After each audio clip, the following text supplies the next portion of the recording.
Hello guys. അപ്പോൾ ഇന്ന് നമ്മൾ വിച്ചുട്ടൻ്റെ ബർത്ത്ഡേ ഷോപ്പിങ്ങിന് വേണ്ടി പോവുകയാണ്.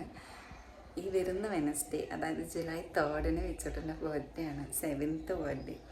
അപ്പോൾ അവൻ്റെ ബർത്ത്ഡേക്ക് അവന് ഡ്രസ്സ് എടുക്കണം, സ്കൂളിലേക്ക് കൊണ്ടുപോകാൻ ചോക്ലേറ്റ്സ് മേടിക്കണം, അങ്ങനെയൊക്കെ ആയിട്ട് കുറച്ച് ഷോപ്പിങ്സ് ഉണ്ട്. പിന്നെ അവൻ്റെ ഹെയർ കട്ട് ചെയ്യണം. അപ്പോൾ ഏകദേശം ഒരു കുഞ്ഞ് വ്ളോഗ്, മോൻ്റെ കൂടെ ഉള്ളൊരു വ്ളോഗ് ചെയ്യാമെന്ന്. അപ്പോൾ നമ്മൾ ഇപ്പോൾ അവനെ കൊണ്ട് പുറത്ത് പോകാൻ നിൽക്കുകയാണ്. അപ്പം നമ്മൾ ഹൈലൈറ്റിലേക്കാണ് കേട്ടോ വന്നത്. വെച്ചിട്ട് നേരത്തെ തന്നെ റെഡി ആയിട്ട് ഇരിക്കുന്നുണ്ടായിരുന്നു. കാരണം ബർത്ത്ഡേ ആയതുകൊണ്ട് തന്നെ അവൻ ഭയങ്കര എക്സൈറ്റഡ് ആയിരുന്നു. അവന് ഡ്രസ്സ് എടുക്കാനും ചോക്ലേറ്റ് എടുക്കാനും ഒക്കെ ആയിട്ട് അവൻ ഭയങ്കര എക്സൈറ്റഡ് ആയിരുന്നു കേട്ടോ. കാരണം ഇപ്പോൾ വലിയ മോനായല്ലോ, അപ്പോൾ അത്യാവശ്യം സ്വന്തം ഡ്രസ്സ് സെലക്ട് ചെയ്യാൻ ഇഷ്ടപ്പെട്ടത് ഇത് വേണ്ട, എനിക്ക് ഇങ്ങനത്തെ മതി എന്ന് പറയുന്നൊരു പ്രായമായതുകൊണ്ട് തന്നെ പണ്ടത്തെ അത്ര എളുപ്പമല്ല അവനെ കൊണ്ട് ഷോപ്പിങ്ങിന് പോകുന്നത്. അപ്പോൾ നമ്മൾ ആദ്യം കയറിയത് വെസ്റ്റ് സൈഡിലാണ് കേട്ടോ. പക്ഷെ വെസ്റ്റ് സൈഡിൽ പോയപ്പോൾ അവൻ്റെ സൈസ് കളക്ഷൻ കുറവാണ്. അപ്പോൾ നമ്മൾ വിചാരിച്ചു ഓക്കെ എന്നാൽ മാക്സിലും ലൈഫ് സ്റ്റൈലിലൊക്കെ പോയി നോക്കാമെന്ന് വിചാരിച്ച് നമ്മളങ്ങനെ മാക്സിലേക്ക് പോവുകയായിരുന്നു. സുഡിയോയിലും ഈ പറഞ്ഞ മാതിരി കുട്ടികളുടെ കളക്ഷൻ ഭയങ്കര കുറവാണ്. അപ്പോൾ മാക്സിലാണ് യൂഷ്വലി അവൻ നോക്കുമ്പോൾ കിട്ടാറുള്ളത്. അപ്പോൾ മാക്സിൽ പോയപ്പോൾ അതിലും കഷ്ടമായിരുന്നു. ആകെ വളരെ കുറച്ച് ഡ്രസ്സേ ഉണ്ടായിരുന്നുള്ളൂ. ഇവൻ്റെ സൈസിൽ അത്യാവശ്യം ഡ്രസ്സ് കളക്ഷൻ കുറവായിരുന്നു കേട്ടോ. അങ്ങനെ നമ്മൾ ലാസ്റ്റ് ലൈഫ് സ്റ്റൈലിൽ പോയപ്പോൾ അവിടെ ഈ പിള്ളേർക്ക് ഇഷ്ടപ്പെട്ട സ്റ്റൈൽസ് ആണല്ലോ, ബാറ്റ്മാൻ, സ്പൈഡർമാനൊക്കെ. അപ്പോൾ അങ്ങനെ 2 ടീഷർട്ട് എടുത്തു. സ്റ്റോപ്പിൽ പോയിട്ട് അവന് ട്രൗസേഴ്സും എടുത്തു.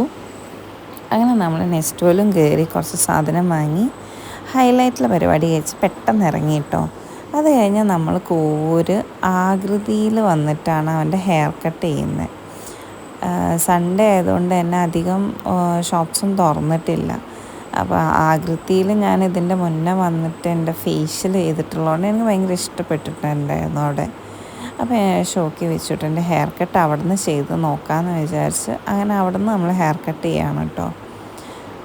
കഴിഞ്ഞ തവണ ഞാൻ ഫേഷ്യൽ ചെയ്തപ്പോൾ തന്നെ എന്താ പറയുക, യൂഷ്വലി നമ്മളെല്ലാ പാർലറിനും ചെയ്യുന്ന ഒരു ഫേഷ്യലിൻ്റെ മസാജും കാര്യങ്ങളൊക്കെ ഉണ്ടല്ലോ, അതിന്നൊക്കെ ഭയങ്കര ഡിഫറെൻ്റ് ആയിരുന്നു കേട്ടോ ഇവരുടെ ആ ഒരു പ്രൊസീജിയേഴ്സ്. എനിക്ക് ഭയങ്കര റിലാക്സിങ് ആയിരുന്നു, എനിക്ക് ഭയങ്കര ഇഷ്ടപ്പെട്ടു.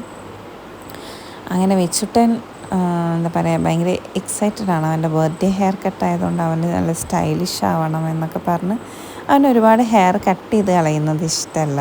അപ്പോൾ അവനിങ്ങനെ സൈഡൊക്കെ ട്രിം ചെയ്തപ്പോൾ തന്നെ ആൾ ഭയങ്കര ഹാപ്പി ആയി തുടങ്ങിയിട്ടുണ്ടായിരുന്നു. കാരണം ഫ്രണ്ടിലെ ഹെയർ കട്ട് ചെയ്യാൻ പാടില്ല, അത് നല്ല സ്റ്റൈലായിട്ട് വെക്കണം, സൈഡൊക്കെ ട്രിം ചെയ്ത് കളയണം. അങ്ങനെയൊക്കെയാണ് അവൻ്റെ ഇഷ്ടങ്ങൾ. വലുതാവുന്നതിനനുസരിച്ചിട്ട് ആൺകുട്ടികളല്ലേ, അവർ പല ടി വിയിലും യൂട്യൂബിലൊക്കെ കണ്ട് അതൊക്കെ മൈൻഡിൽ സെറ്റാക്കിയിട്ടാണ് അവരിയ്ക്കുന്നത്. അപ്പോൾ അങ്ങനെ ഒരു കുഞ്ഞി സ്പൈക്കൊക്കെ വെച്ച് അവൻ്റെ ഹെയർ കട്ടൊക്കെ ചെയ്ത് സെറ്റ് ചെയ്തു കേട്ടോ. അങ്ങനെ നമ്മളുടെ ഇന്നത്തെ കുട്ടി ഷോപ്പിങ്ങും എന്താ പറയുക വിച്ചുട്ടൻ്റെ ബർത്ത്ഡേ മേക്ക് ഓവറും എല്ലാം നമ്മൾ തീർത്തു. അങ്ങനെ കഴിഞ്ഞു. നമ്മൾ ആകൃതി ബൊട്ടിക്ക് വരുന്നത് നമ്മളെ കോവൂര് ലെൻസ് കാർട്ടിൻ്റെ തൊട്ടടുത്താണ് കേട്ടോ. അപ്പോൾ ഇന്നത്തെ വീഡിയോ നിങ്ങൾക്ക് എല്ലാവർക്കും ഇഷ്ടമായിട്ടുണ്ടാവുമെന്ന് വിചാരിക്കുന്നു. ഇഷ്ടപ്പെട്ട ലൈക്ക് ചെയ്യാൻ മറക്കരുത്. Bye bye.